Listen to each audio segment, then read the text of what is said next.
अगर आप चाहते हैं कि आपका हेयर फॉल बिल्कुल बंद हो जाए और आपके बाल एकदम घने हो जाएं, तो मैं आपको घर पर बना हुआ एक ऐसा हेयर मास्क बताने वाली हूँ जिससे आपके हेयर फॉल एकदम जो है बंद हो जाएगा।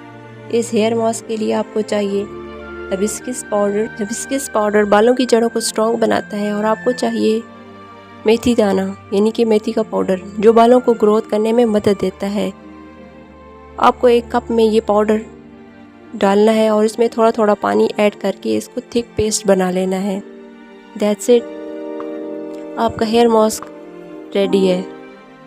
इस हेयर मास्क को अपने बालों की जड़ों में आधे घंटे के लिए लगाएं और फिर शैम्पू से धो लें।